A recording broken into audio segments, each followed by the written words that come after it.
श्री शिवाय नमस्तुभ्यम। हर हर महादेव। आज सावन मास का तीसरा सोमवार है। आज दिनांक है 28 जुलाई और आज भगवान शिव की पूजा करने के लिए प्रदोष काल का समय रहेगा शाम 6:21 से 7:51 तक। आज पवित्र सावन मास का तीसरा सोमवार है, वो दिन जब समस्त दिशाएं हर हर महादेव के घोष से गूंज उठती हैं। इस मास में प्रत्येक सोमवार एक पुण्य स्रोत बन जाता है, जिसमें डुबकी लगाकर भक्तजन अपने जीवन के कष्टों से मुक्ति प्राप्त करते हैं। आइए आज की कथा से पहले हम सभी शिव शंभू का ध्यान करें।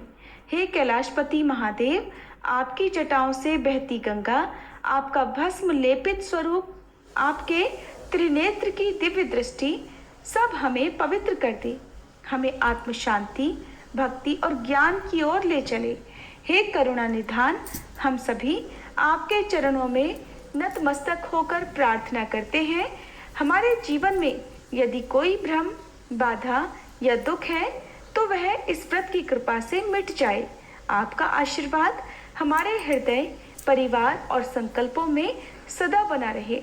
अब आइए सावन मास के इस तीसरे सोमवार की पावन कथा से पहले हम सभी भगवान शिव के द्वादक्षर मंत्र का जाप करें। ओम सोमनाथाय नमः, ओम मल्लिकार्जुनाय नमः, ओम महाकालेश्वराय नमः, ओम ओंकारेश्वराय नमः, ओम वैद्यनाथाय नमः, ओम भीमाशंकराय नमः, ओम रामेश्वराय नमः, ओम नागेश्वराय नमः, ओम विश्वनाथाय नमः, ओम त्र्यंबकेश्वराय नमः, ओम केदारनाथाय नमः, ओम कृष्णेश्वराय नमः।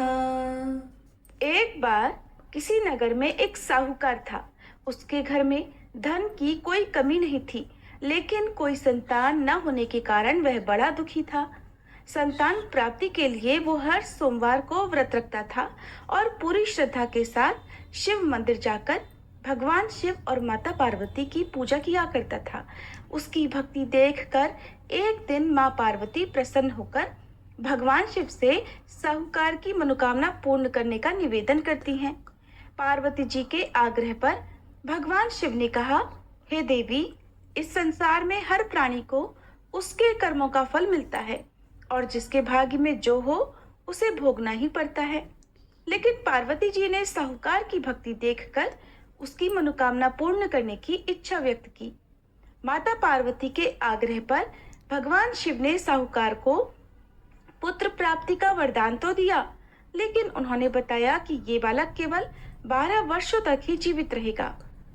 माता पार्वती और भगवान शिव की इस संवाद को साहूकार सुन रहा था, इसलिए उसे न तो इस बात की खुशी हुई और न ही कोई दुख, बल्कि वो पहले की तरह ही शिव जी की पूजा करता रहा।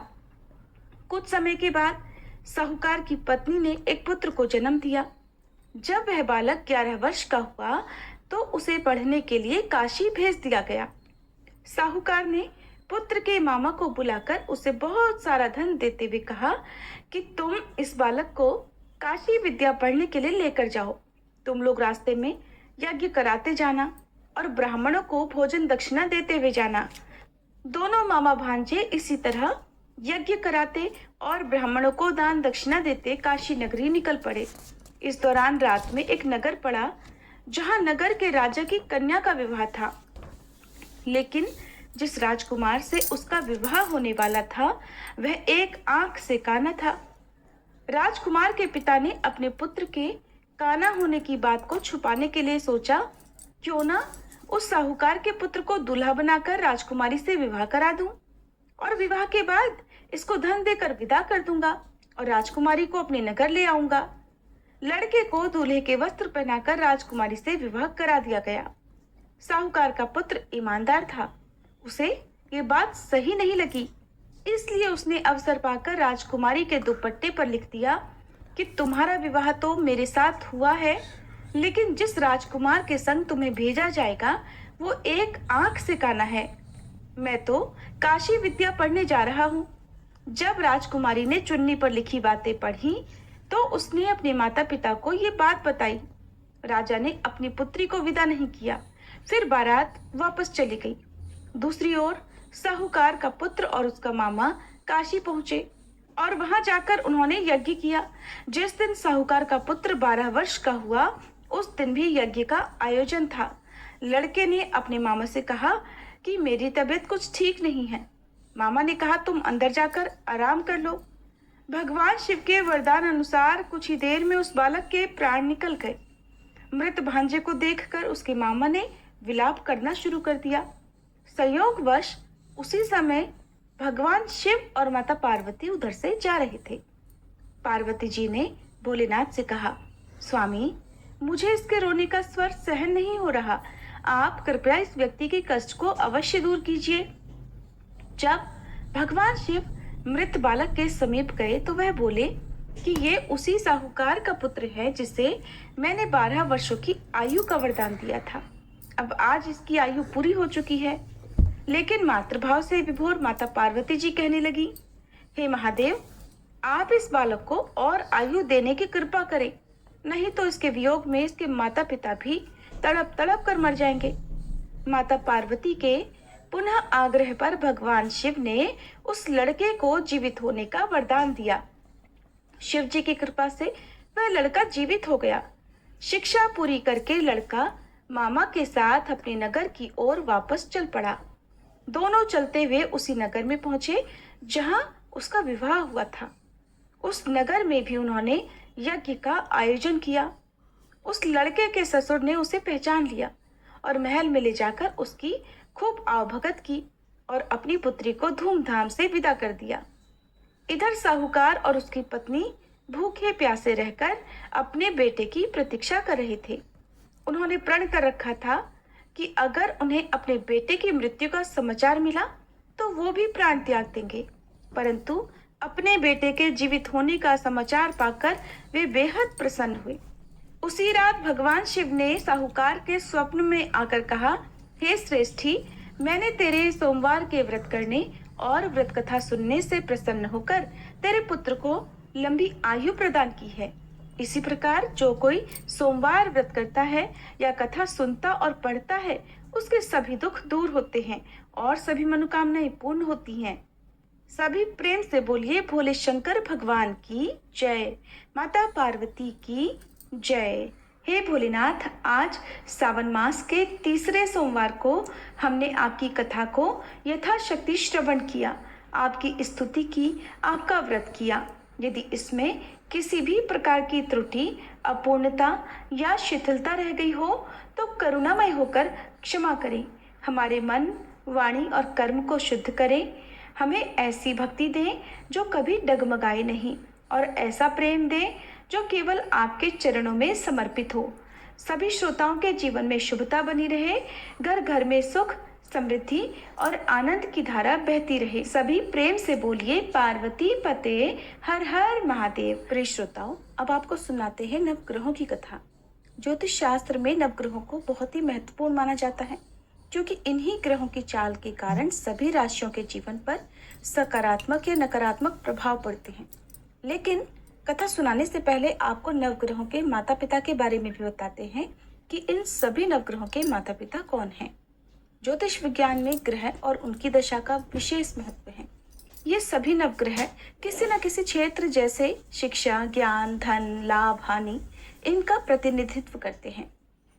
सबसे पहले ग्रह की बात करते हैं सूर्य। सूर्य देव के पिता का नाम कश्यप है और इनकी माता अदिति हैं।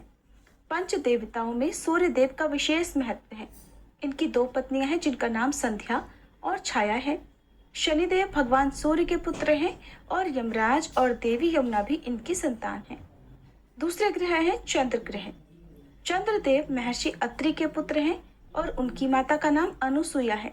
शास्त्रों के अनुसार चंद्रदेव की 27 पत्नियां हैं जो 27 नक्षत्रों का प्रतिनिधित्व करती हैं। चंद्रदेव बुध ग्रह के पिता हैं। तीसरे ग्रह है मंगल ग्रह। शास्त्रों में बताया गया है कि मंगल देव के पिता भगवान शिव हैं और भूदेवी इनकी माता है। मंगल पूरी तरह से ब्रह्मचारी है।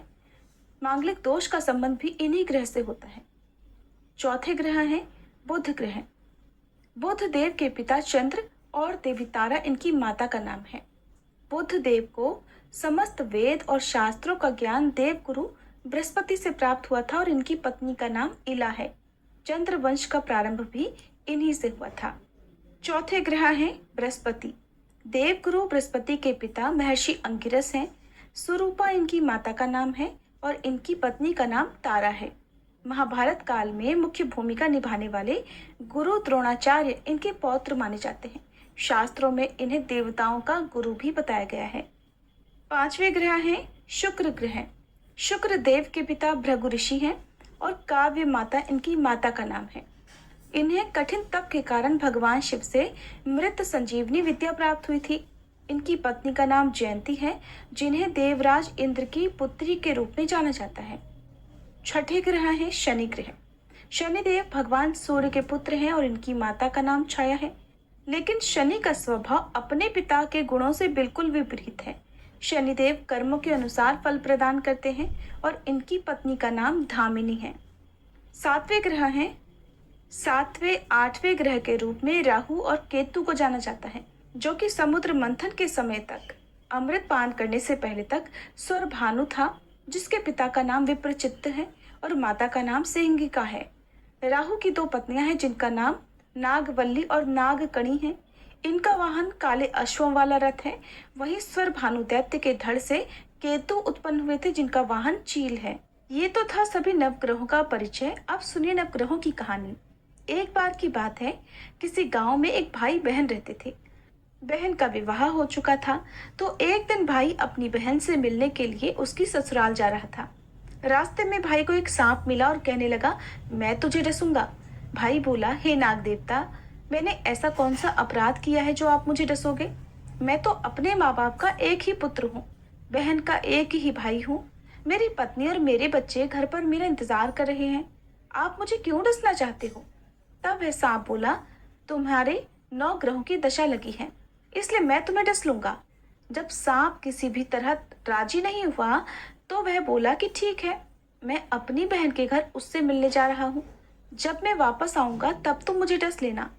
सांप बोला, क्या पता तुम वापस आते समय इस रास्ते से आओ या ना आओ, मैं तो तुम्हें अभी डसूंगा। तब वह लड़का बोला कि ठीक है, तुम ऐसा करो, मेरे इस थैले में बैठ जाओ। जब मैं अपनी बहन से मिलकर वापस आऊंगा तब तुम मुझे डस लेना। सांप ने उसकी बात मान ली और थैले में बैठ गया। लड़के ने ऊपर से बेलपत्र ढक दिए ताकि वह किसी को दिखाई न दे और फिर अपनी बहन के घर पहुंच गया। बहन उस समय 9 ग्रहों की कहानी कह रही थी। उसने भाई को आया हुआ देखकर भाई से कहा कि भाई तुम बैठो, मैं पहले 9 ग्रहों की कहानी कह लूं। तुम बैठो और मेरी कहानी भी सुनो। बहन ने कहानी कही, भाई ने कहानी सुनी। जीवों की, जानवर की, हाथी की, घोड़े की, कुत्ते की, बिल्ली की, भाई की, बहन की, घर के धनी की, बेटी जवाई की, देवरानी जेठानी की, सास ससुर की, संग की, सहेली की, सबके ग्रह शांत हो जाएं। घर चले 8 पग, आदमी चले 4 पग, सांप बिच्छू भंवरे सब आग में जले। ऐसे भाई को कहानी सुनाकर बहन खड़ी हो गई और भाई के पास रखे थैले को देखकर भाई से बोली, भाई थैले में क्या लाए हो? इससे पहले कि भाई कुछ कहता, उसने वह थैला उठाया और घर के अंदर ले गई। थैला खोलकर देखा तो बेलपत्र, केले और संतरे बन गए और सांप एक चमचमाता हुआ हार बन गया। जब हार पहनकर वह बहन बाहर आई तो बहन के गले में चमचमाता हार देखकर भाई बोला, बहन इतना कीमती हार तुम कहाँ से लाई हो? बहन बोली, भाई तुम ही तो लाए हो मेरे लिए। थैले में केले और संतरे के साथ हार भी तो था। भाई ने सुना तो हैरान रह गया और बोला, बहन उसमें हार नहीं बल्कि मेरी मृत्यु का सामान था। ऐसा कहकर उसने सारी बात अपनी बहन को बताई और फिर कहने लगा कि बहन ये तेरे ही 9 ग्रहों की कहानी का प्रभाव है, जो वह सांप हार बन गया। अब ये हार तू ही रख ले। कुछ दिनों के बाद बहन के घर रहने के बाद जब भाई वापस चलने लगा तो बहन बोली, भाई तुम्हारे 9 ग्रहों की दशा लगी है, तुम घर जाकर भाभी से कहना कि वो 9 ग्रहों की कहानी कहे। ऐसा कहकर उसने अपने भाई को विदा किया। भाई जब अपने घर पहुंचा और जाकर अपनी पत्नी से बोला, कि सुनो, हमारे नवग्रहों की दशा लगी है। हम नवग्रह की कहानी रोज कहा करेंगे। मैं कहूंगा और तुम सुनना। तुम कहोगी तो मैं सुनूंगा। फिर बोला, जाओ, एक लोटा जल का भरकर लाओ, साथ में चावल और चीनी के दाने भी लेकर आओ। उसकी पत्नी सारी सामग्री ले आई।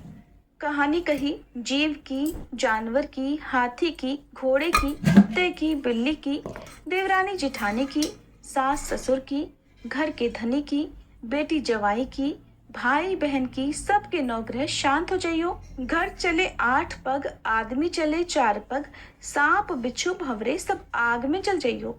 सभी नवग्रहों को नमस्कार है। जैसे नवग्रहों की दशा भाई की उतरी, वैसे ही इस कहानी को कहते सुनते और हुंकारा भरते सबकी उतरे। सब पर नवग्रहों की कृपा बनी रहे।